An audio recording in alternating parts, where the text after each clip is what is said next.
Hello and welcome to the Retro Hour podcast, episode number 70, your weekly dose of retro gaming and technology news with me, Dan Wood. And Ravi Abbott. And me, Joe Fox. And we have a rather grown-up member of the team this week, Joe Fox, who's got married since he was last on the show. Oh, you bastards. Before we get a copyright strike. Well done, Joe. Oh, thank you. Feels ages ago now. Yeah, no, it was a couple of weeks ago. I've been in Florida ever since. So. Yeah, still getting over the jet lag? Yes, no, I'm over it now. I've been back a few days. You've not had to chuck any retro stuff out yet, have you? No, not yet. No, a funny, interesting story. I actually have an entire room, and today we were actually down at B&Q looking at how to decorate a house, use the wedding money to decorate a house, and I was like, you have complete free reign over the house as long as you do not touch the retro room. So that's the agreement.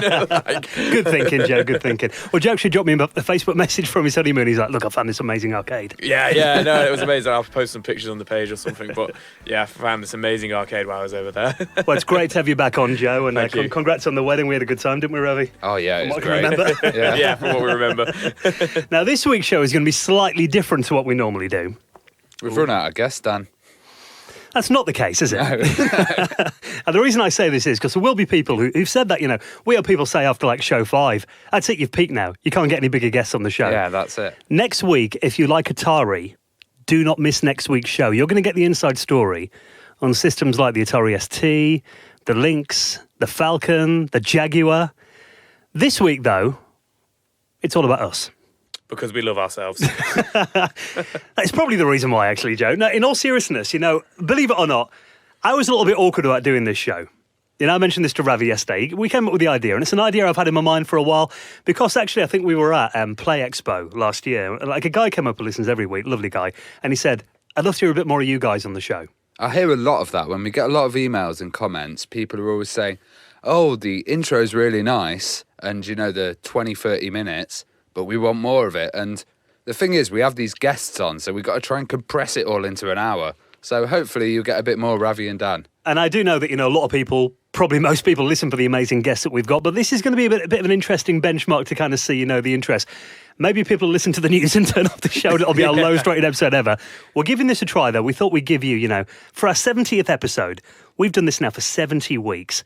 We thought we'd give you a little bit more of an insight into who we are. And I think this is going to be quite interesting, a little bit of a kind of round table about our retro memories and systems that we love and games.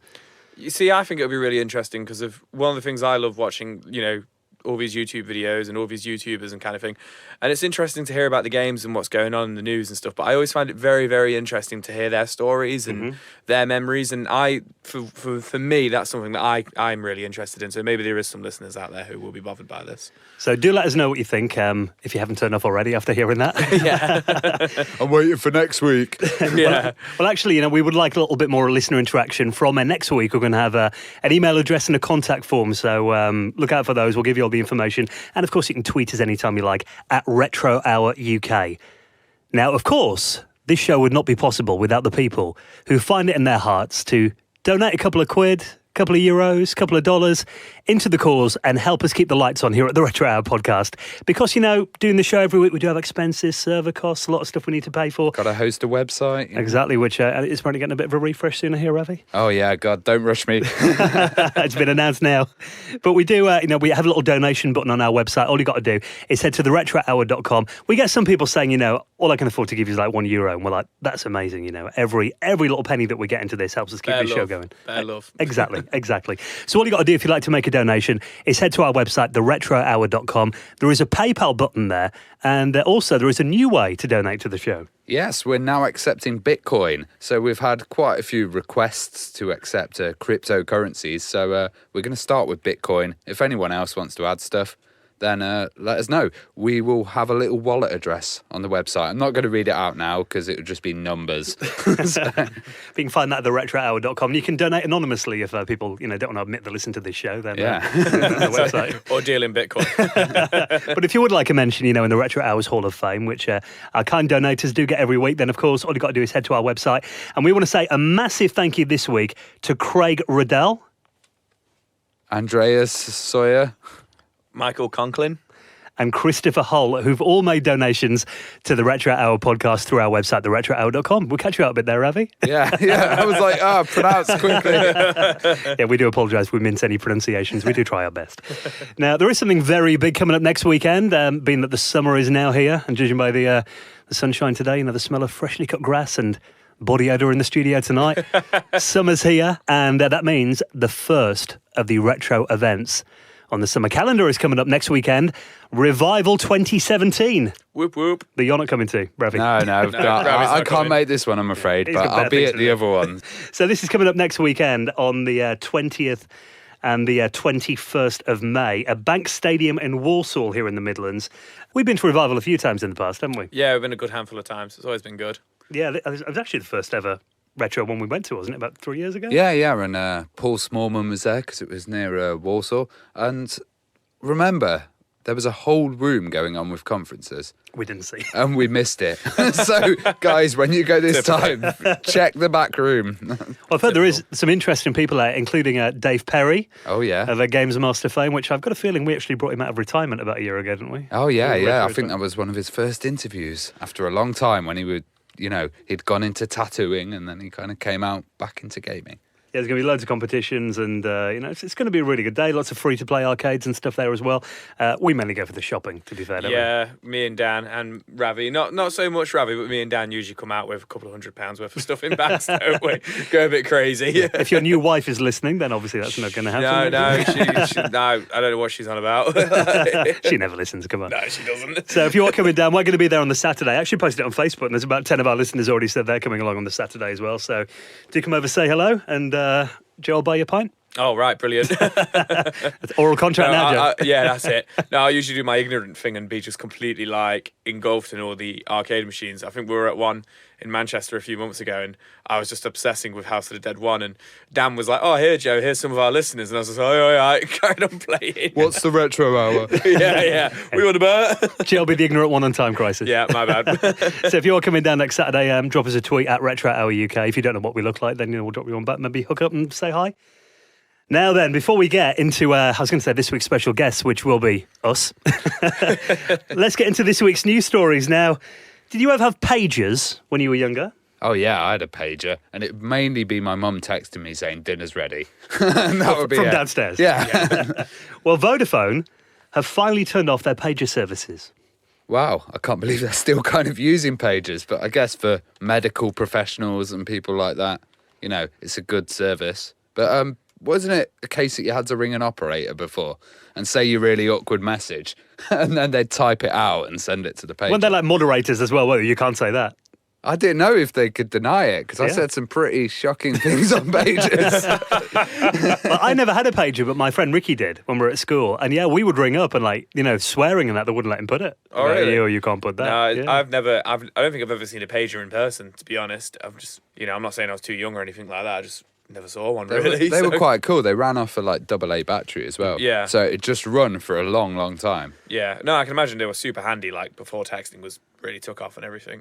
Yeah, well, they're saying here they're still kind of handy because there's places like hospitals where Yeah. you can't use your mobile phone. So Yeah. even though Vodafone are withdrawing their service, Page One is still the UK's only remaining supplier. There is a company that still exists just Yeah, to do pages. yeah. Well, apparently Vodafone had 1,000 people still using this, which is probably more than I thought it would have been. Yeah, that's crazy, but still not worth maintaining it, is it, with 1,000? It sounds like a lot, but when you really think about it, it's only 1,000.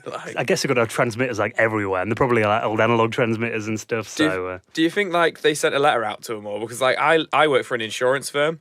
And a couple of years ago, we still had so many hundred of customers in the UK who still had household insurance, which covered specifically VHS players. And we had to send them a letter and just be yeah, we can't get these anymore. If these break, just so you know, we can't replace them. So I wonder if they did anything like that. Probably just paged them. Yeah, just page them, yeah. So, rest in peace, Vodafone pager service.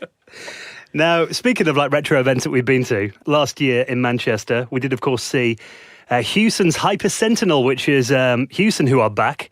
they've actually done this really cool new shoot 'em up. It's kind of the spiritual successor to Iridium. Obviously, the Kickstarter, it kind of failed at first and they redid it and it's been a success now. I'm one of the backers for it. Big news this week, though. It's not just going to be out on the PC and Xbox and all that. They're actually releasing a Nintendo Switch version of it. That's pretty cool. That's really cool. I've kind of been hearing about these Switch dev kits going out to certain developers, like John Hare, who's actually doing sociable soccer Oh, wow. for the Switch, which should be really good, having the kind of old Sensi style game. I think this is cool, though, because it's like they're bringing retro games to the new system, but they're like, remakes. Well, at the moment, the Switch, it's kind of getting a few more games now. I've got, obviously, Mario Kart's just come out on it, Mario Kart 8 Deluxe. Bought that. I've got the Puyo Puyo Tetris as well, which 40 quid for a Tetris game was a bit of a hard sell, but it's actually loads of fun. Oh, is it? But, you go on the eShop on there, like half of it is old Neo Geo games that they've, updated. Oh, really? Yeah, literally half the store. Haven't they pretty got cool. Metal Slug on there? What I think's really interesting, really nice to see is there seems to be a lot of third-party publishers for the Switch, like a lot more than there has been for Nintendo in quite a while. And obviously it's very early on in its life, but it's really nice to see that half their library already is third-party producers and also people making games for the Switch. It's just, you wouldn't have heard of that 10, 15 years ago. You just didn't hear of indie developers making games for the GameCube. Yeah, and it doesn't seem to be crap Or many indie of them. developers. Yeah, either, exactly, yeah. It's not like the random person. It's like established, already older names or old giants, It does seem that, Nintendo are kind of realising that they do need third-party games on here. And I think the indie scene now, it's at a stage where the games are often as polished as, commercial games. Oh, yeah, anyway. absolutely. Shovel Knight, Yeah. I think there's a massive kind of, competitor there, a massive kind of game that proves that, so... Yeah. It does bug me that it's I think it's 25 quid or something to buy it on there. And it's Yeah. 9 quid on the Xbox Yeah, Live. it's quite, must be quite frustrating. It's when you get a new console, though, it's always more expensive. Yeah, I've still to not get played new. the Switch, actually, so... Now, this is really, really cool. Ravi found this article here. And this is so random. I don't even know quite why they've done this. I've read this article about 4 times and I still can't figure out exactly where the thought process has come from. But a Ford dealer, Jennings Ford, have actually done some kind of 3D mock-ups of what retro consoles would look like if they were made into cars. It's pretty hilarious, actually, because the 2600 sports car has a giant joystick sticking out the top. So you can imagine driving that into a tunnel and just completely flipping it. You go to a shopping mall down the ramp. Some of them just look fantastically awful as well, which I love. The Atari one, the fact that it's got the on and off switch on the side of the car as well is just brilliant. You wait in the traffic lights. Yeah. And the NES one kind of reminds me a bit of it could be like a road sweeper or something. I thought people carrier, but yeah, road sweeper actually is probably more fitting. Yeah, it's really good. They've kind of covered a lot of systems as well. So the GameCube kind of van looks a bit like a Teenage Mutant Ninja Turtle van as well. Yeah, absolutely. My favourite of them all, though, they've got the Genesis one, they call it, the Mega Drive one. It's it looks like could be something out of Knight Rider or Tron or something. I was literally thinking Knight Rider. Yeah. It looks pretty sick, pretty slick and Batmobile. stuff. Yeah. And then you get to the Nintendo Switch, it just looks like the biggest pile of rubbish. I wonder if the side light panels of the car actually clip off or something. Could be like a really, really bad superhero film. We should get one so me and Ravi sit in the side clip bits and then you sit in the middle. I'd subject you both. Yeah. I'd love to see a geek driving one of these down the road. It'd be great.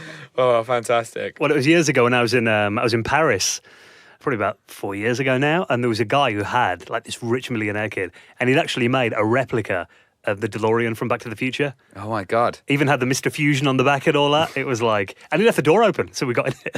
I actually saw a DeLorean in the actual DeLorean, but one of the ones they used in the film at Universal Studios. Oh, wow. Yeah, while I was in Florida, which was I was just there kind of thing. But it was just one of the props. It wasn't one, but then the actual train from Back to the Future 3 was there. Because apparently they only actually made one of those trains and they had that. It was amazing. Is Hill Valley still there? Because I know, didn't it get No, they got destroyed rid or of it. something? It's a Simpsons World now. But just Okay. as you get into Simpsons World, they've still got the DeLorean and the train, but they're fenced off behind some the velvet kind of rope. But yeah, they're there. I touched it. I leaned over and put my hand on it. I was like, yeah, there we go. Random Amiga fact, the head of Melantia used to have a DeLorean and he crashed it into a tree. Fantastic. But Yeah, because I remember that when I get back to this guy in Paris, we were walking past and we thought it was like a tourist thing because like loads of people were getting into it and all that. Then his wife comes out screaming at us, he just left the car unlocked. There's like a queue of people just sitting in his car getting pictures taken. Brilliant. What do you expect to happen if you leave it unlocked? You know what I mean? He did not look impressed. So if you want to look at these retro consoles as cars, it's a little bit random, but it's definitely worth a look. We'll shove those in our show notes at theretrohour.com. Now, by far, one of the coolest projects that we've been following for the last couple of years, and a former guest on this show, Mr. Ben Heck, who we had on not long ago, has now got the Sony Nintendo PlayStation prototype working. Yeah, if you haven't seen the videos, he's been struggling for over about, I think it's a year or 2 years to kind of get this going. Yeah. Yeah, and the main issue he had was the CD-ROM was not communicating. So, when they first got it and it was found in this mysterious box, like whenever it was, like 2 years ago, it didn't work. It powered on, did it? But It played the original SNES games, but I don't think there was any sound. Okay. So, obviously, I'm reading this here and it says it's been heavily modded to get it working, but he's now got it working. They said some main stuff had actually been disabled by Nintendo itself. Right, okay. So he kind of brought that stuff back because maybe they were saying some of the features, they weren't ready. Yeah. So. Oh, that's really interesting. I mean, I was kind of worried, like, reading this article that he's just kind of taken it apart and then just kind of put the guts of a PlayStation and a Sega in it and just gone, yeah, look at this I've done. Like, do you know what I mean? He's found, like, PlayStation and Sega, sorry, PlayStation and SNES. It's like he's found the similar CD-ROM drives and stuff like this, but they're also saying because the BIOS has been dumped and someone has already made an emulator, now that it's working, you can make a really accurate emulator and start making homebrew games for it. So, if you make the emulator just in software, there's going to be problems, but now you can actually test them on the machine and go, oh, this isn't working. Because they made like 2 games, haven't they, for the emulator? And in this video, I mean, what essentially it is, all it is doing is loading SNES games from a CD-ROM. Yeah. But obviously they can store 600 megabytes. Yeah. So he actually tried out a couple of the games that have been made on the emulator. One didn't work properly. It was glitchy, wasn't it? Yeah. The other one did, though, so he's going to feed that back to the team. Well, the one that was glitchy, he actually rang the guy who'd done it and said, oh, it's glitchy. And he goes, I know how to fix it, and just fixed it and then made a new version for him. New CD. So that's now working, yeah. So, he's brought it back to functionality for the first time in almost 30 years. So yeah, so there could be games coming out for this system and there's only one of them in the world. And there could be, lots of developers trying to get really cool new games on there. And this guy's very lucky. Yeah. Having games made just for his system. Yeah. That's when you know you made it, isn't it? That's super nerdy. So we'll put that in our show notes this week as well if you want to watch Ben's videos. A few of his previous ones are really interesting when he's poking around the hardware and there's like a mystery chip he kind of reads the contents of and stuff like that on there too. So definitely an interesting bit of gaming history. Now we'll finish on this story. A group of prisoners in Ohio built a computer from spare parts on a roof. Is that right? Yeah, well, what happened was the PCs were actually found in 2015, but the story's only come public now, and it was at Marion Correctional Institute. And basically, they'd been working with recycled computer programs, so they had all these little components, and some of the prisoners put them together, created a PC, put it in the roof tiles, and then connected to the network there. And for 3 hours at night, this guy was trying to find sites to circumvent the proxy. And he eventually did, started downloading stuff, pornography, That's the go-to.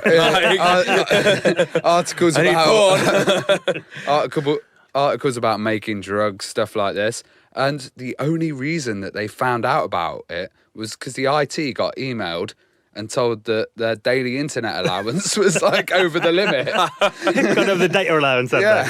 Your porn allowance is through the roof. What's the governor of this prison looking at? Yeah, in the middle of the night. So. No man should need that amount of porn. That, you got to give him props for it. Be a pretty ingenious solution, isn't it, to get your fix? That's brilliant. So, it's quite an interesting read as well on the BBC, so we'll put that in this week's show notes too. Right then, well, thank you for checking out episode number 70 of the Retro Hour podcast. If you'd like to switch off before this week's main interview, then now's your opportunity to do so. Stop encouraging them. But we will be out again next Friday, available from all of your favourite podcast clients. iTunes, Stitcher, SoundCloud, YouTube. Napster. We should be, though. Napster do podcast. No, I don't think Napster's around anymore. Yeah, that'd be nice and retro, wouldn't it? Can you upload us on Kazaa every week, Ravi? So thanks for checking out the show, guys. And now, for the next 45 minutes, this week's special guest will be us guys.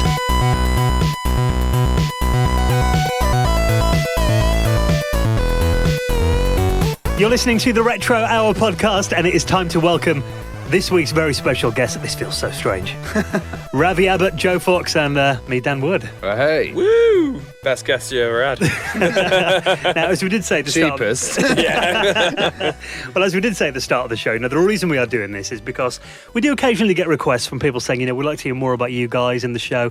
And we thought that with this being our 70th episode, not really quite a landmark, but, it's an even number. And Paul Kitchen actually said to me in London, after the podcast awards were out the other week, and we were sipping champagne at the bar, you'd wandered off somewhere.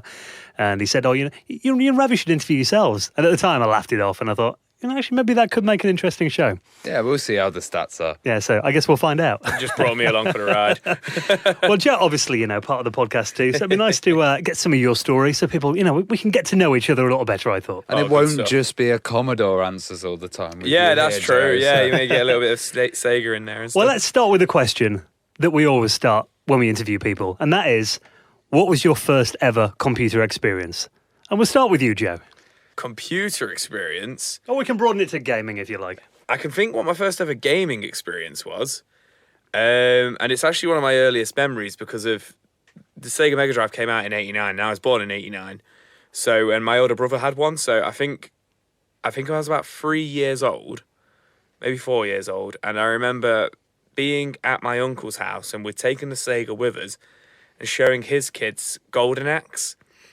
And I remember my uncle commenting on the fact that I was so young, like 3 years old, and was actually sat there playing it, whereas his kids, who were like maybe 1 or 2 years older, were just stood there like, jumping up and down. And that always just stuck with me for some reason. I'm pretty sure it might have been Golden Axe 2, but that's like literally one of my earliest ever memories. But good game to start on. Yeah, good game to start on. But computer-wise, I think Christmas 95. My dad got us for Christmas a Windows computer with Windows 95 on it, and it had Dangerous Creatures on it, which was like one of those interactive learning games. And me and my brother just played it like all Christmas Day, and it was just like, I remember being like, play the lizard video again, and it was just like a video like where it's just like the little tiny box on the middle of your computer screen playing like a video about like chameleons or something. Like, so that's probably my earliest computer memory. What about you, Ravi? My first computer memory was my mum was doing a PhD on a WordStar, the really old one with the big floppies, and kind of Missile Command. That was one of the first games I played on there, but it was black and green screen. Oh, wow. So it was pretty good. I just think it was my parents didn't have that good a computer for the time. It wasn't that old. I was like, wow. They just had a crappy machine for word processing, but you could run a few things on there. So early Missile Command, trying to get those lines as they were coming down. That's my first frustrating kind of gaming memory. Well, for me, I think gaming memory for me was, I remember it was Christmas Eve, and like my dad and I were out like doing shopping, and my mum was at home, my brother was just a little baby. And my dad stopped at like his mate's pub for a pint. And like, when you're a kid, it's like, I'll go and play with the other kids. So I got sent upstairs and he had a son about my age called David.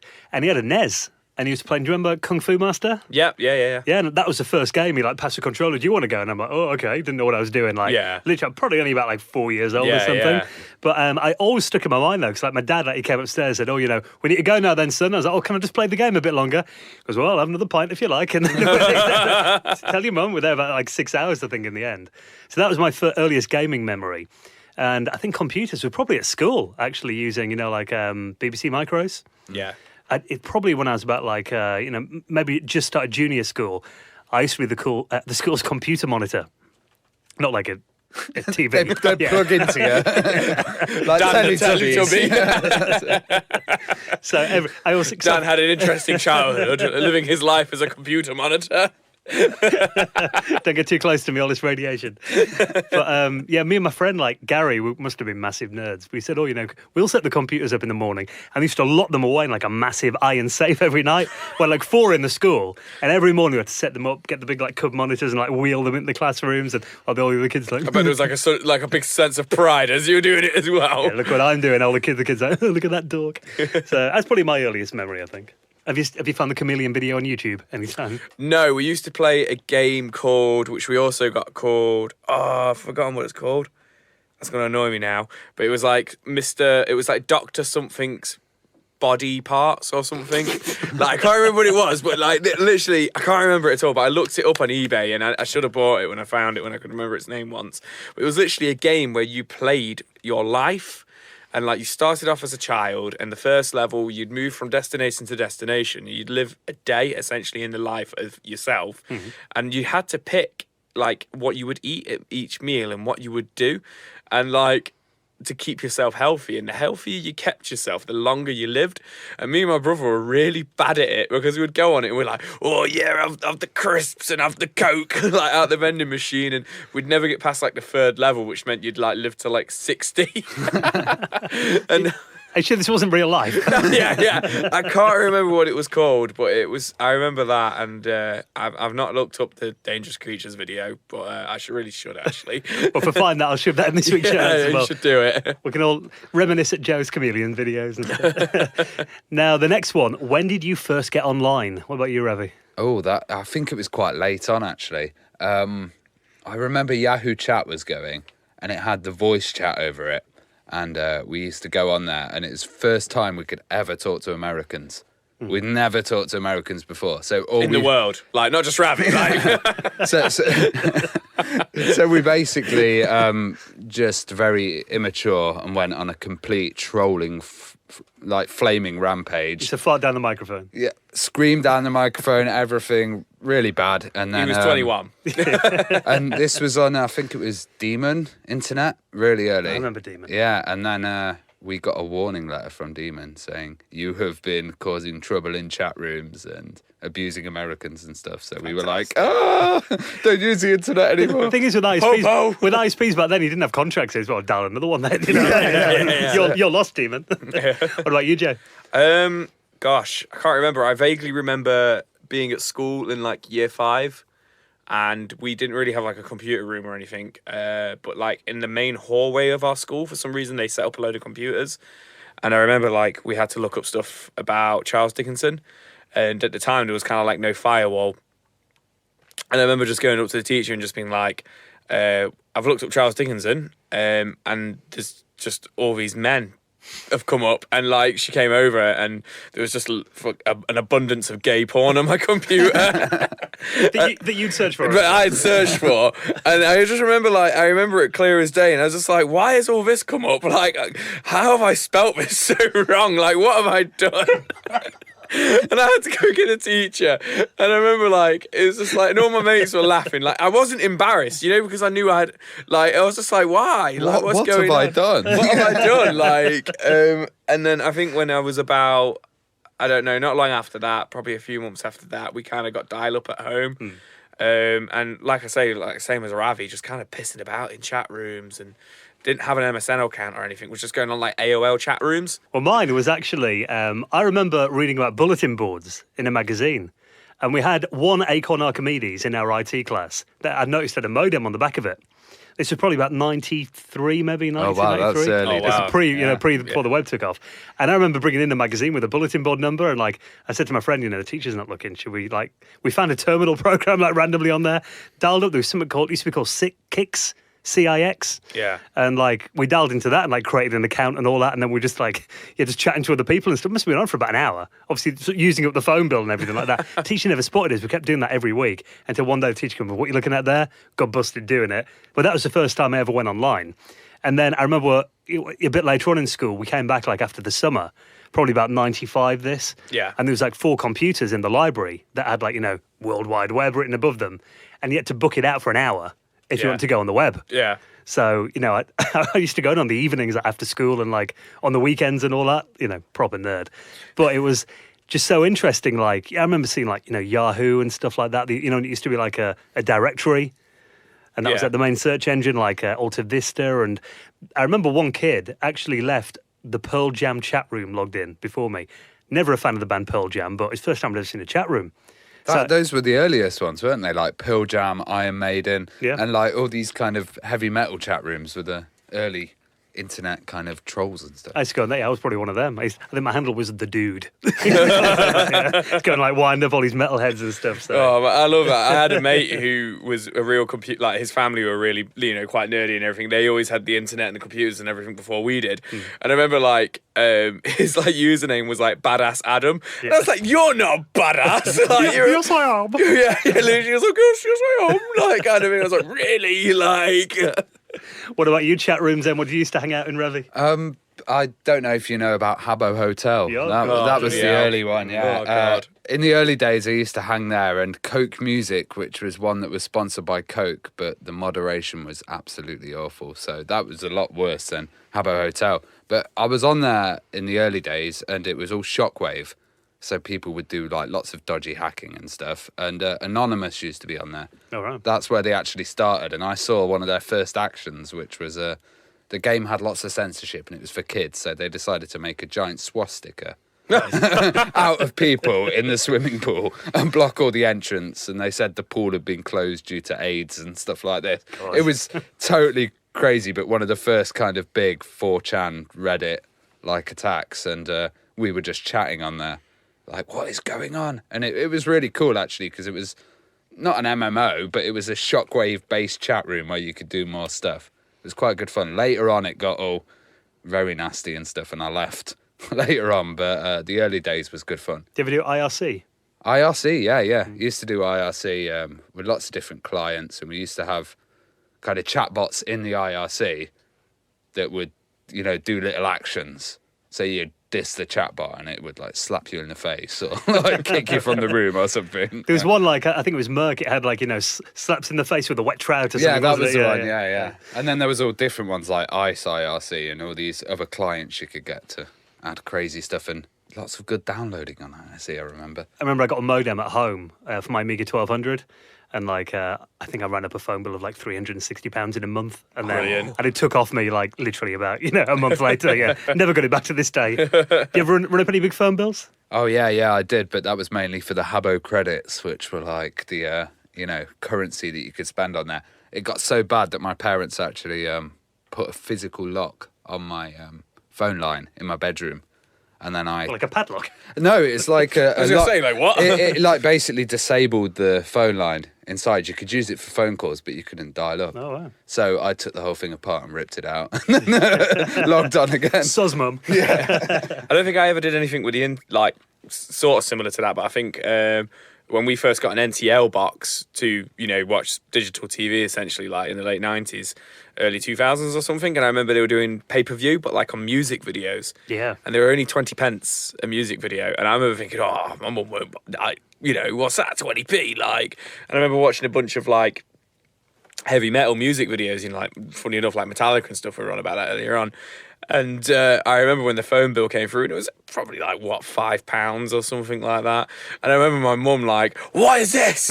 What is this phone bill? And I was just like, I looked at some music videos. Like,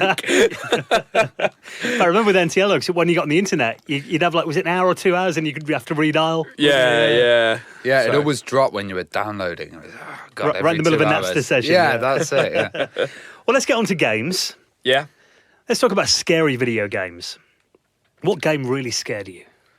I don't want to sound big-headed, but I think I've always dealt with games quite well, even as a child. Like, we played Resident Evil 2 when we first got a PlayStation 1, not when we first got one, but I think we'd had one a little while. It was like the Christmas after we got one.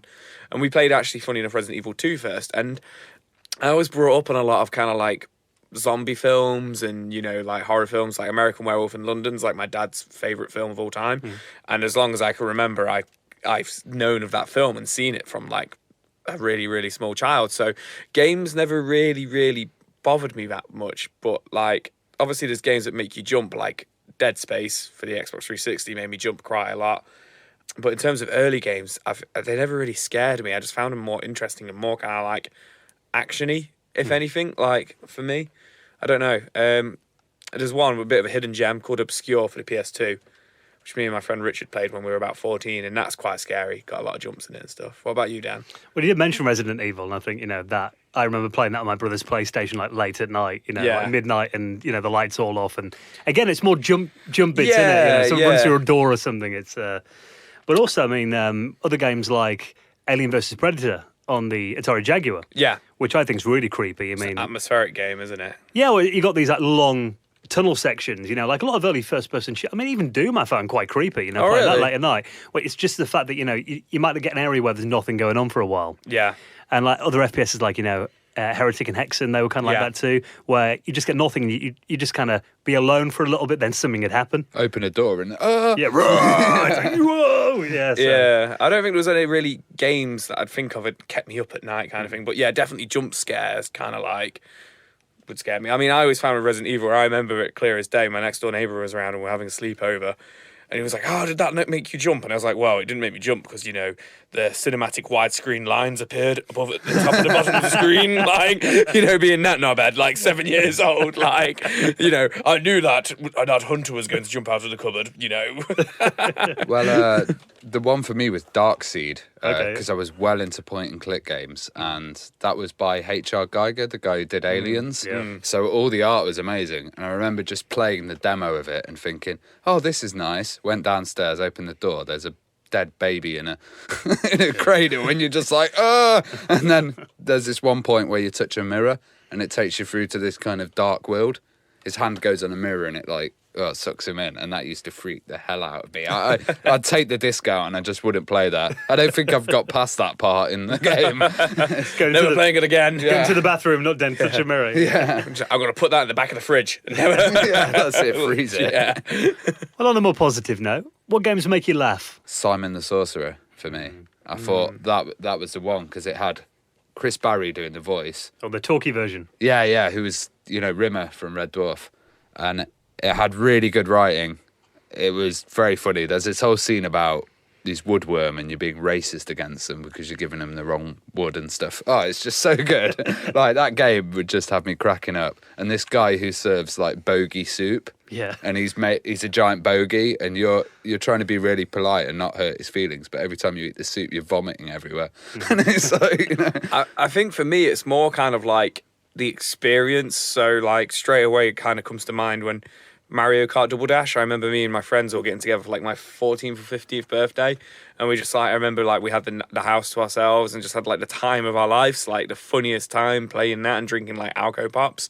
But then I can like, those proper classic like N64 4-player kind of games, like really just, but like really like to a point where you're laughing. And I remember playing Perfect Dark once, and we all just ganged up on my friend, and like he just had such a mardy, but the other three of us were just like rolling on our backs, like laughing. And he's like, "Oh, I'm not playing this game anymore. It's stupid." Like, and you're all just there. Like I was at your Christmas party. Oh yeah, pretty much. What about you, Dan? Funny ones. Well, I think I always remember Grand Theft Auto Vice City. The radio stations in that, I would be crying at the DJs on that. That was hilarious. Yeah, that was cool. But in terms of storyline, probably Monkey Island games. Yeah. Again, point and click classics, and it's just the stuff like in that Ron Gilbert and the team would come out with in those games. It's just even I played the HD upgrades of them recently, and there's just some cracking lines in there. That, you're right about Vice City as well. That was hilarious. The rock band. Yeah. I can't remember what they were called, but they were so good.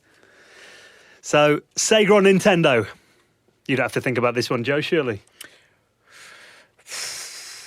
Surprising. Depends, like Sega. I think Sega. I'm probably gonna go for Sega for nostalgic facts. I think like, I don't know, if you kind of like really like sat down and really thought about it and kind of cracked that egg open, I think I would probably side with Nintendo and say I've got so much more games I love for Nintendo, but just overall experience, nostalgia, just kind of like what I prefer to collect for, and I think the Mega Drive, like Sega for me, I think. What about you, Ravi? I'd say Sega, definitely. Yeah. I only had one friend who had an NES, and all my other mates would have Mega Drives, Master Systems, we're playing Cyborg Justice, Streets of Rage, Yes. all of that stuff. And yeah, Nintendo just wasn't on my radar. Maybe if I had more exposure. Actually, Yeah. N64 was on the GoldenEye was good. Yeah, you but- see, I had a Mega Drive. We all had Mega Drives. All my friends had Mega Drives. And then our cousins had a SNES and my uncle had a SNES. We would only see them like twice a year. So like you say, it's all about that exposure. But then we got a PS1 and then I actually got an N64 a couple of years later, and that was kind of like... So I've kind of got that nostalgia there, but if you go really early and dig really deep, it's probably Sega. What about you, Dan? Yeah, I've got to say Sega as well, I'm afraid. Oh, I thought you'd be fans. Nintendo. Well, I mean, I think, obviously, I've got that first memory of, Nintendo being my earliest gaming memory, but I had an Amiga 500 in the year after my brother got a Sega Mega Drive, so we had both in the house. So I used to play a lot of Mega Drive with my brother when I was like, about 12, 13. And again, it was just, I also think that most of my friends at school either had Amigas or Mega Drives. I had one friend, Martin, who had a SNES, but you went around that. I mean, we loved playing like Mario Kart and stuff like that. That was amazing. But a lot of the games he had was stuff like Another World, which, I played on the Amiga already. So there weren't really they didn't make much of an impression on me. Whereas like, I remember like Streets of Rage, you said there, and like Sonic 2. I remember when my friend Martin got that. And I remember my brother getting, it was always a game that's not regarded as a Mega Drive classic by most people. Decap Attack. I used to love that. Hey, it's on every compilation. Like, It's so much fun.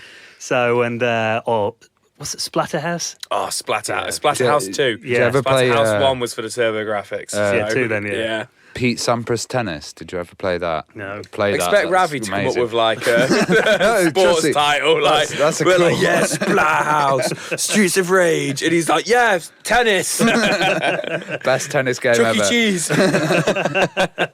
Little reference to the Christmas show. If you missed that. Never going to live that down, are you? No, Right? never. But yeah, I mean, I also think, moving forward after that, I mean, the Dreamcast would be up there and like, if not my favourite ever system, then... I don't know. I think as well, like the Saturn is quite an obscure console, and I really like collecting for that. So I think, yeah, definitely Sega. Sega would just, it felt cooler when you were like a kid, and it's like, they had more attitude, didn't they?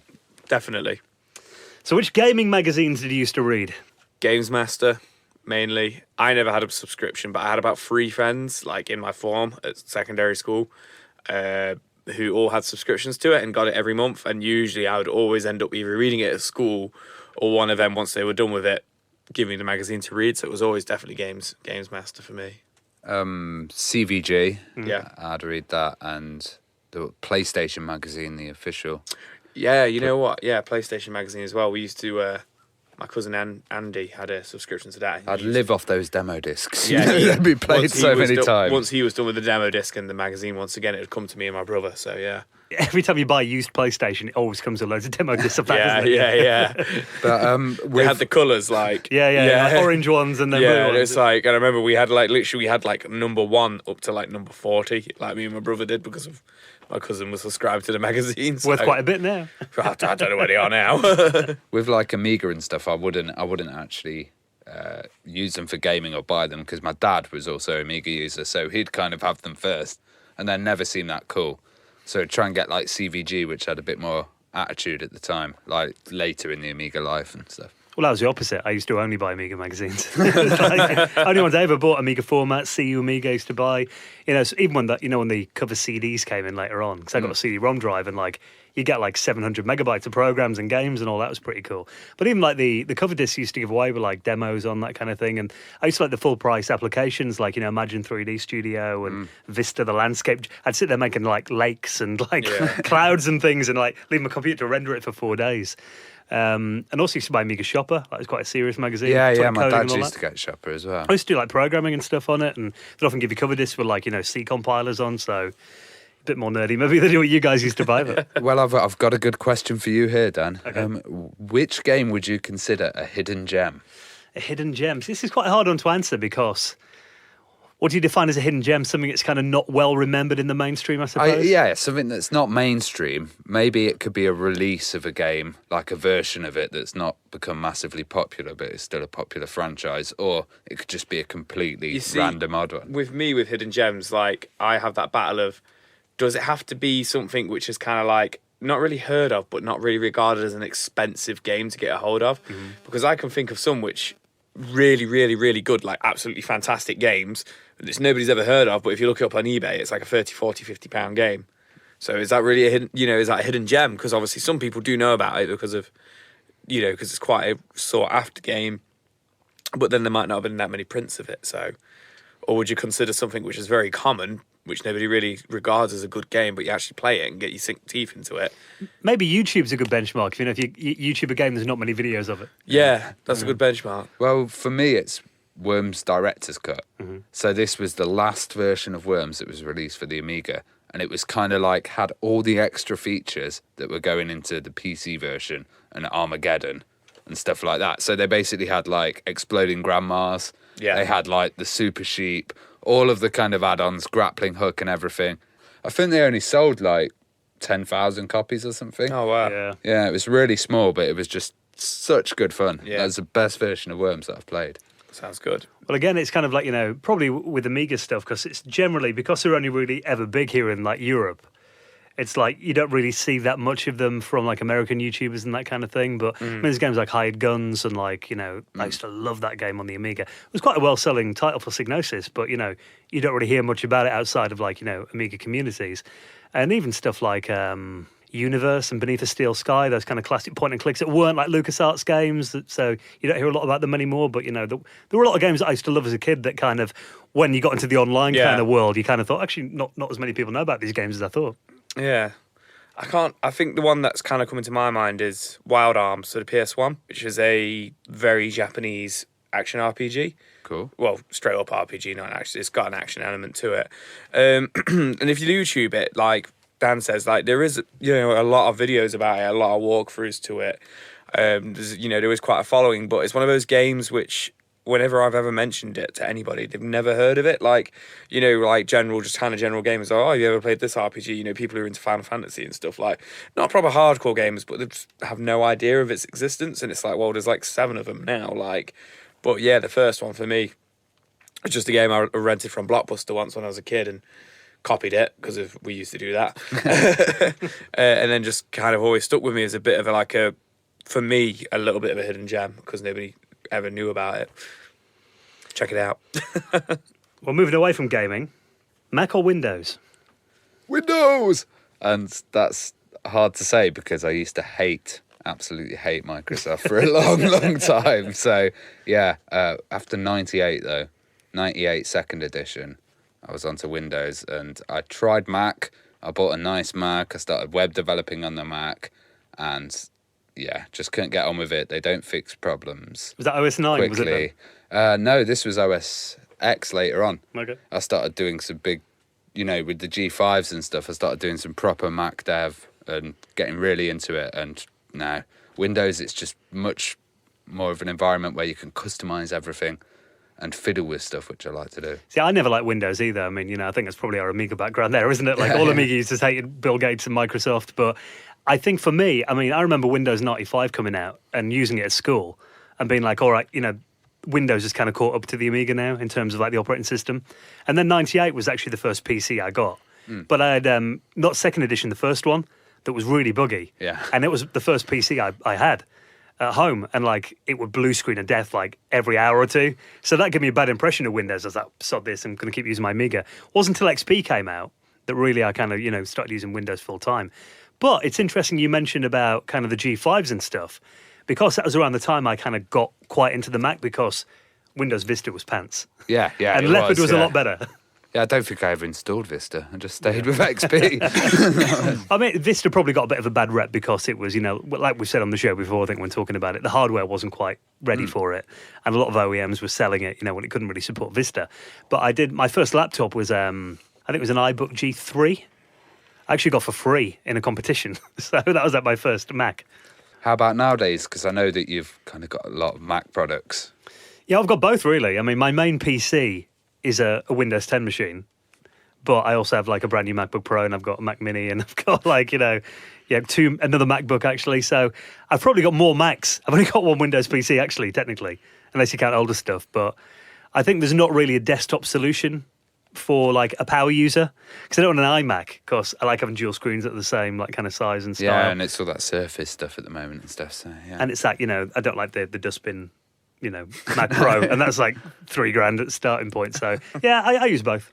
I'll go with Windows because I've never had a Mac, but then I have a lot of Apple products, but obviously that's not really the question.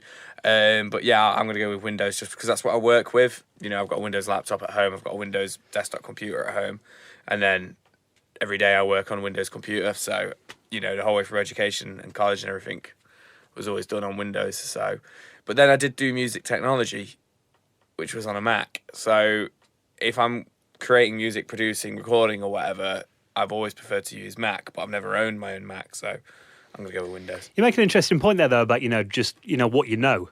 Because, my Mrs. Samantha, I got her a MacBook, but she's only ever used Windows, and she really struggled with it at first. Yeah. Just because, to her, a computer was Windows. But I think, from me growing up, obviously I had, 8-bit machines, and I had, an Amiga, and we used Acorn Archimedes at school. So, back in the early 90s and that, you kind of learned a lot of different operating systems. Yeah. Because there was loads of different machines. Whereas after, 1995, it was pretty much all Windows. So I think maybe my brain's a bit more, I can use Linux and stuff now as well. Just You're like, where's the command line? Yeah, it's true. I think, maybe my mind's a bit more open to trying different OSs because that's always the way it was. Whereas if that's all you've ever known, I guess. Interesting point. Speaking of the old days, what technology do you miss the most, Ravi? Mini disc. I love mini disc. I thought it was so nice, and you could record really high quality, and wherever you ran, it wouldn't skip. That was a good thing. You had a portable device. It was really cool and quite cheap actually for mini discs, but it never seemed to kick off really big, did it? There wasn't any singles that came out on mini disc or albums or anything. There was in Japan a couple, wasn't there? Yeah, not but over here. not in the stores. But I remember everyone, though, just before the iPod really took off, the early 2000, maybe 2001, 2, everyone I know seemed to have a mini disc portable then. Yeah, and there was this thing called NetMD, which Sony did, which was basically you could put MP3s on it and it would compress them down, and then you'd be able to fit tons more on a mini disc than you could on one of the early iPods or one of these players. And that was mini disc still has the edge, but then it went. I remember we used to use them at college and stuff for recording audio and the radio studios and stuff. So they're quite good for that. Yeah, we could just have a band. We used to have a band, and we'd just put a mini disc recorder in the middle of the room with a mic, and then just play a session, and you could still hear it back, and it would sound much better than cassette. Well, that's the thing. I mean, consumer technology before that for recording music was cassette tape, and in terms of sound quality, it was CD quality, really, wasn't it, mini disc? So that was quite a big leap. But you, Joe, anything you missed from the old days? Any bit of tech? Cartridge-based gaming, really. It kind of, for me, it's kind of like with vinyl. A lot of people say, I really like vinyl because it's really like getting something physical. You got this nice big, vinyl disc, and then and then you've got all your artwork and, all your lyrics on there and everything. For me, I absolutely love and adore, and I still do, having, your clamshell cartridge box, with a Sega Mega Drive, and then you've got your nice chunky instruction manual, and then you've got your big cartridge, and just kind of that physicalness of it. I really miss that, and then probably arcade cabinets. Yeah, and the loading speed as well on cartridges. Oh yeah, absolutely. So, well, I mean, the Nintendo Switch does use technically cartridges. Is it more like SD cards? Yeah, it's more like an SD card, isn't it? But yeah, no, I think that, you know what I mean, that kind of pre N64 kind of technology. You don't get the satisfaction opening it up you used to get, like you said, the big Mega Drive cartridge. Yeah. Having something as big as your thumbnails, not quite putting it into the consoles a bit. Yeah. Not quite as nice. And they don't taste very nice either. Yeah, I keep hearing that on YouTube all the time. I've licked a few of my cartridges. They're not that bad. I saw your video. I watched your unboxing video, and you're stood there licking it, yes. That's been screen grabbed. I bet. But you actually said mine then. I was going to say arcades. Oh, really? Oh, sorry. But it's that is probably, I think the arcade experience is what I miss the most. I just remember being a kid and summer holidays and that you go into them and just it'd be kind of where all the kids would go and hang out and stuff. Yeah. Might look a bit weird as a dude in his 30s hanging out there now, but, when we got retro conventions and all that, though, and, Revival coming up, it's just cool seeing that, really absolutely. takes you back, so. And apart from that, though, because I've generally, any kind of old bit of technology that I'm interested in, I've probably still got today, so I don't really get a chance to miss them all that much, to be honest. I need to get a mini disc player. I've got a few if you want one, right? Oh, okay, cool. Another mini disc player. There you go. Done a deal on the show. Worth coming in this week, wasn't it? So this one's one that might require a bit of thought. What would your alternative world look like? Now, from this, I presume you mean maybe, a company that didn't make it, that maybe could have, or a product that should have come out that never did, or what do you think? Oh, you put pressure on me. got Get one. someone else. I'm glad Okay, Ravi yeah. wrote this. What if Sega beat Nintendo? Mm-hmm. That'd be an interesting one. Where would Sega be now? Like, if let's say, they carried on being successful. They didn't make the mistakes they made with the Sega CD and the 32X, and just went straight to the Saturn and spent more time with that, or didn't, spent more time with the Dreamcast and kind of released, it just had a successful kind of console past 1993, like past the 16-bit generation. What would the gaming world look like now? That'd be quite interesting to see. It wouldn't, I kind of think, I do miss Sega Yeah. in the hardware market. Oh, I miss when we go to replay and stuff, looking up and seeing Sega boxes and stuff, on the shelf in shops, like these Yeah. little stores. It's like, oh, I miss it. Yeah, no, I really miss Sega as well. Like, as a hardware company, they were so out there with what they'd come up with and stuff, and maybe ahead of their time, a bit too ahead of their time, I think. And obviously some very unsuccessful, obscure ideas, but And unsexual. and unsexual. No, there's nothing unsexual about Sega. So yeah, I think that'd be interesting to see. I think for me, my answer's going to be, Ravi, if Commodore didn't make the big mistakes they did in the early 90s, if they had, actual people with brains running the company, so great technology, maybe they'd have gone on to be like Apple are today. It would have been an interesting time, maybe. Yeah, I don't know. For me, if the Amiga had not failed and Commodore had not failed, then I kind of wouldn't be here doing this. So I kind of like that. Yeah. So Down with that. Maybe in my alternate world, Microsoft wouldn't have happened, and that Bill Gates deal wouldn't have happened with IBM. CPM would have gone in or something differently. Gary Kildall. Yeah, and then maybe Commodore would have done a bit better, or a new company would have got stronger, like maybe Amstrad or Dragon 32 or something really weird like that. Or Sinclair could still be going. Imagine that. Well, I mean, another alternative view would be British computing. What if, that Nintendo and Sony deal came off? If they just made a Yeah. CD-ROM drive, Yeah. that we were talking about in the show earlier. It's That's a good point, actually. the That's a world good would be one. completely different, wouldn't it? Yeah. What if, eh? What if? What if? We could go on this all night, couldn't we? What if the CDI was a massive success? So here's one here that might be quite interesting. What console changed your life? I would like to say the Sega Mega Drive, but I don't think it did change my life, because my life was, as I said earlier on, my earliest memories were it was in the household when I was born. It was there. It was already there. So I don't think I can pick that one. And I'd like to go with PS1, but I don't think, because I was only about 5-6 years old when that kind of came about, that the impact really struck home for me. So I'm going to go with one which not many people would probably expect, but GameCube. Because it was kind of that age, that kind of between, it was my console from the age of 11 to 16. And that's really when I really, had all those nights of gaming, staying up way past the time, bedtime really, and spending weekends with my mates, the entire weekend from Saturday morning to Sunday night, just playing GameCube. Because all me and my friends were such nerds and we all had GameCube. We didn't have PS2. And I think that's really, when it really, really hit me that gaming was a big part of my life. So yeah, GameCube. About you? Xbox original, purely for the online gaming. Yeah, Before that's a good point. I'd not played online gaming, I was playing stuff I think it was Full Spectrum Warrior, which was a wicked Iraq-based kind of military one. And then Halo as well. Mm-hmm. I'd be playing that online when I wouldn't at all be... And that introduced me to lobbies, waiting for the games, trolls, squeakers, kids, stuff like that. It was a very, very good console, and it was kind of that big opening up of the world. The PlayStation introduced me to 3D and CD, but the Xbox One, Xbox original. Well, we're talking about, obviously computers before, and I said the BBC Micro is what got me into machines, but in terms of consoles, I can only really say there's one console that changed my life, and that would be the Xbox 360. Yeah. Because I totally got out of gaming for about 6 years before that machine came out.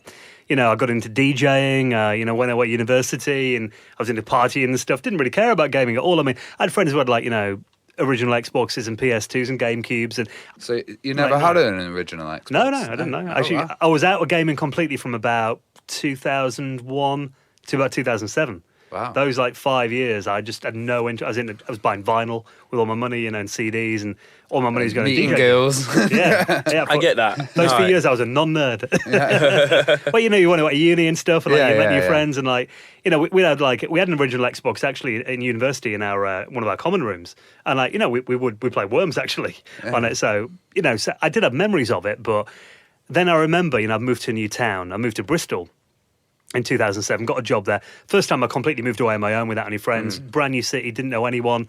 And I remember walking into, just randomly, shopping on the high street, and I saw an Xbox 360 in Games Window, or it might have been Game Station, actually. Went in, it was about 170 quid, 180 quid, I think, second hand. So I thought, well, it might be quite cool to try a few games. I had no idea what I was buying. I think I got Cameo with it. Was that the first game? I bought the one without a hard disk because it was expensive, extra money, and I thought, I probably don't need a hard disk. Came up the next day, bought a hard disk, just realised you needed one. it's weird to think that you were so naive as well. Knowing you now, it probably does come across to the listeners, but Dan is the biggest tech nerd and knows everything about every console. So You're too kind. It's really interesting for him to know that just 10 years ago, you were just oh yeah, I'll just buy the normal Xbox 360. Yeah, it was the arcade they called it, I think. Yeah, the arcade. Yeah. And then my brother, he had a PS2 still at that point, and he didn't play it much. And I remember it was Christmas coming up, and he said, he came and stayed with me, and we were playing, I think Call of Duty 4 had just come out. Yeah. He's like, this is amazing. We're doing split screen. And he bought one, sent up Xbox Live, my other friend got one. And it was quite late to the party in terms of online gaming, but then every weekend, COD 4 we used to just play till 4 or 5 in the morning. Yeah. And GTA 4 when that came out as well. Oh, yeah. But it was, so the Xbox 360 is what got me back into an interest in video games. So without the 360, wouldn't be here doing this show today. You know what I mean? So it wouldn't have done YouTube. That's really interesting. Yeah, so this is quite, talking about the PS1.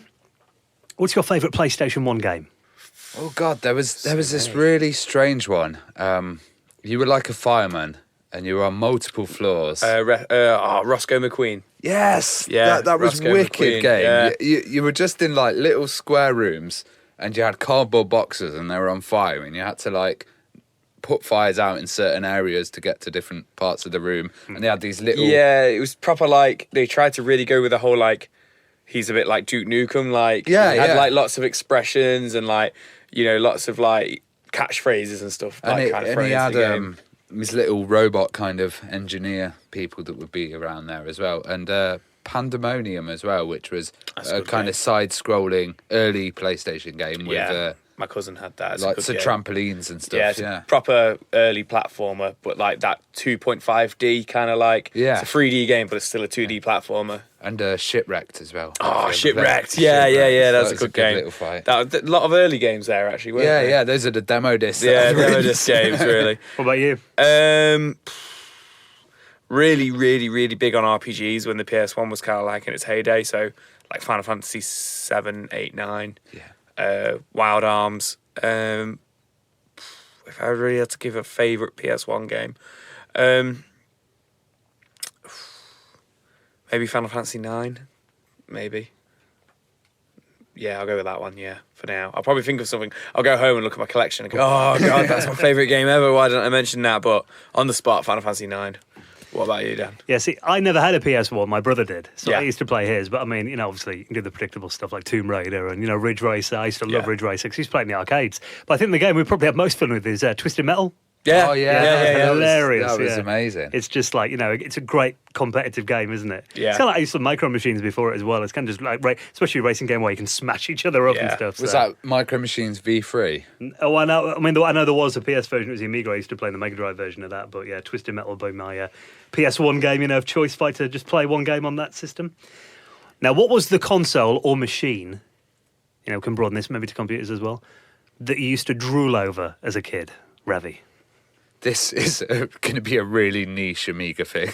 The Siamese system, if you ever remember this is... Was that a PC and an Amiga in one thing? Yeah, it was just a big fat case, and it was Amiga was kind of getting behind. We couldn't keep up with the PC, so they just shoved the PC in the side of it, had an Amiga and a keyboard that you could switch between both of them, and I thought that was well cool. But an Ethernet link, and you could do the graphics and all that. And later on, he did one with a Mac inside as well, so really? it's a PC, Amiga, and a Mac. Yeah. So the Siamese will be yours. Yeah, cool choice.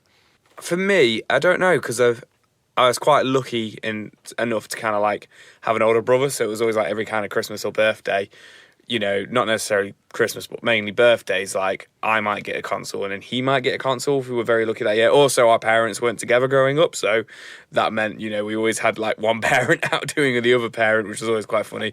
But I think maybe interestingly, the Sega Master System when I was very young, because me and my brother were very naive, and we had a friend called Ashley who had a Master System, and we had the Sega Mega Drive, and we didn't actually understand that the Mega Drive came out after the Master System. And I don't know why, we thought the Master System was the better console. Well, Master sounds, yeah. Yeah, like, so we used to think, just being very naive and young, like, oh yeah, we need a Master System. Imagine if we had a Master System as well as a Mega Drive. So, yeah, I think that's quite probably that one. Power-based converter you'd have been sorted. Yeah, no, I didn't know about that when I was that young, did I? So Thank God you didn't do the trade. yeah, can you imagine if we did a trade? Like, we used to do trades with my uncle. So, like, my uncle's only the same age as me. Like, he's in between me and my brother. And we used to do, you know, for like 6 weeks holiday, he'd have our Sega and we'd have his SNES, which was always quite good to get the best of both worlds. But yeah, probably the Master System for me. Well, for me, I mean, again, going back to the BBC Micro, the first ever computer I used at school, I remember getting that into it, actually, begging my mum, like, I want a computer at home, I actually made, like, a fake computer out of, like, a shoebox. Like, made keys out of paper and just pretended I had a computer. You know what I mean? I'm online. Yeah, I always wanted, like, you know, just a computer. Fantastic. But in terms of, like, consoles, I think Neo Geo. Oh, wow. Oh, yeah. good choice, very good choice. Because all the kids at school were like, have you heard about this thing called it? And we'd see it in magazines, and it was like 1 millionaire kids had, you know, like, Yeah. it's an actual arcade. Oh my God, it's 90 600 quid a game or pounds. something, yeah. Ridiculously expensive, but yeah, very, very cool. This is quite interesting. Might cause a bit of debate. Do you prefer modern games over retro or vice versa? That's a good one. That's a really good one. I'm going to have to say I prefer modern games. Get off this show. What are you doing this for? I'm going to go with retro because I think, like, the passion for me, like, I will really, really get stuck into, like, a modern game. Like, at the moment, I'm really stuck into Breath of the Wild, like, and I'm not playing anything retro.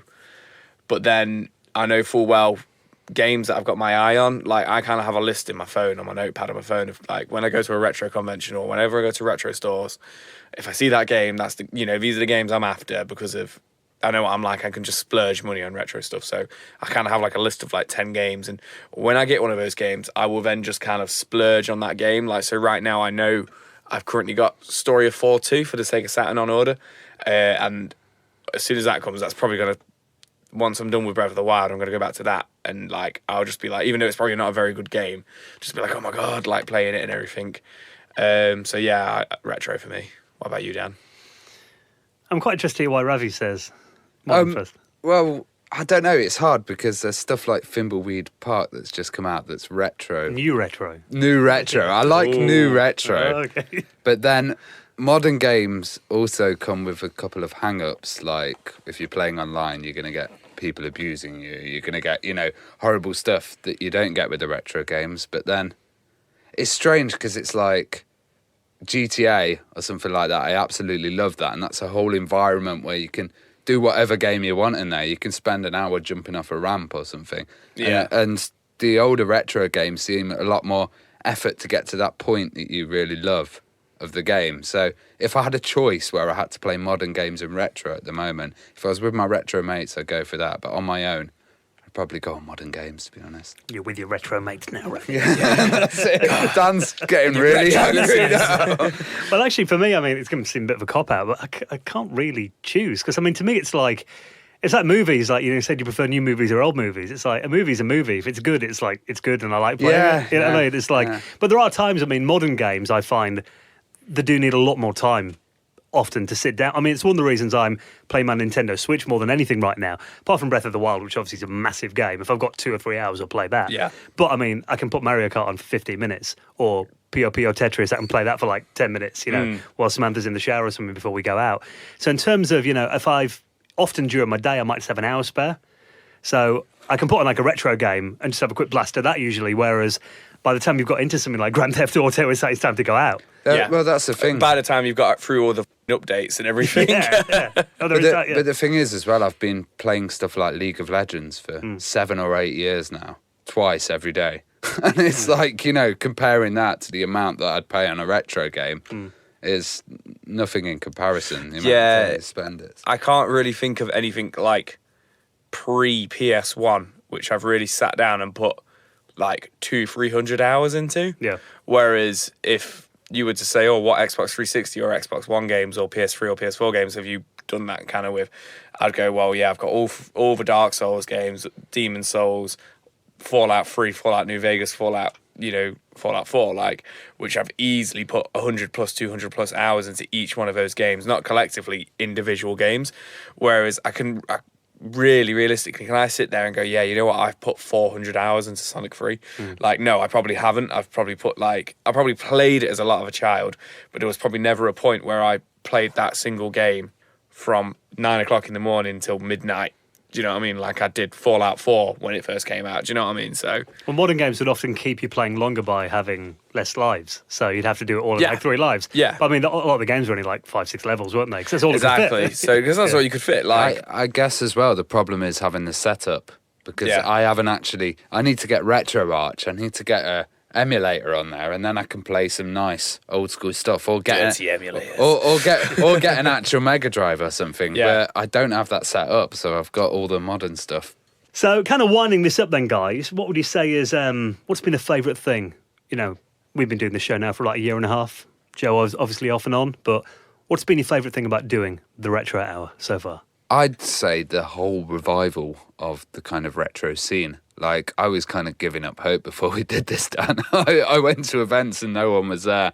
I was like, is this just going to be something that I'm interested in and no one else? And then we've gone to events and we've had people come up to us and say, I listen all the time. And it's got to the point that this week I've had 2 people come into 2 of my different workplaces and say, Amiga. And then What, randoms? Total random people have found me and they've said, we listened to the podcast and yeah, we love it. Even to the point that I was doing a sound for a gig the other day. Someone turned to me at a bar and said, you're Ravi from the Retro Hour. I was like, what the hell? Yeah. It's amazing. So yeah, just to kind of have that community that we've helped build and everyone kind of talk and get on. Have to get a bouncer soon, pretty much. oh gosh. What about you, Joe? What do you like? Why do you come in here at like, what is it now, 20 past 11 at night? I'm going to go for the cheesy one. I mostly enjoy just kind of spending time with my friends, actually. Spending time with Dan and Ravi, 2 very good friends of mine outside of the Retro Hour, like knew them before the Retro Hour. So I just really kind of enjoy just chatting with them and chatting about stuff that I'm really passionate about, which a lot of my other friends aren't really bothered about or interested in, kind of thing. So I think I just really enjoy that element of it, really. Well, there is that too, because I mean, this studio we record the show in, I'm in here all day. Yeah. And obviously, I left here at like 4 o'clock this afternoon, then I'm back in at 7 p.m. to do the show. But it's like, it doesn't feel like coming to work. It kind of feels like, I kind of think, I was walking here tonight because my car's busted at the moment. And I thought, it's kind of like, we're coming here instead of going to the pub. Yeah. Because we'll just be chatting about this anyway. Yeah, so exactly. It's cool to hang out, isn't it? And I also think, doing the show as well, getting to talk to, like, people who are like my childhood heroes as well, the interviews that we do week in, week out, I never thought, I'd have a one-to-one conversation with Tom Kalinske from like, used to run Sega or... Well, who's been your favourite then, Dan? It's so hard to tell. There's been so many interviews, honestly, it's like... This one, me and Ravi. This is definitely... But I think the thing is with our show though, we do like, without getting too self-indulgent, we have guys on who, created games that we've loved since we were kids, but also we chat to, people like YouTubers who... And kind of like this interview is today. I mean, it's... we're not doing this interview because we think we're high profile. It's sometimes you just have an interesting conversation. Yeah. And that's cool as well, Doesn't always have to be like some A-list star. That's the thing I like about it. It's like, we're kind of having a chat like we're all in a pub, but then there's like, 10,000 people listening as well. So. On that note though, Ravi, can you get an A-list star lined up for next week, please? Oh, we have a very big A-list star. So this was fun though, guys. I enjoyed this. Yeah, it was interesting. It was good. So if you've made it this far in the podcast, we'd be quite interested to know your thoughts as well. Should we make this maybe a semi-regular kind of thing, Yeah, maybe once every 20 episodes or something we could do. It's every 20 years. Yeah. Gosh. Right then, guys. Well, listen, thank you so much for joining us on the Retro Hour podcast, episode number 70. Next week, all about Atari. This is going to be quite an interesting one, I think. Oh, yeah, but don't worry, Amiga fans. We have something coming after that for you. Little teaser there. And if you are coming to Revival, of course, we'll be there on the Saturday. We'll leave all that information. We'll update our calendar at theretrohour.com. Right then, see you next week. Ciao. Cheers, thank you.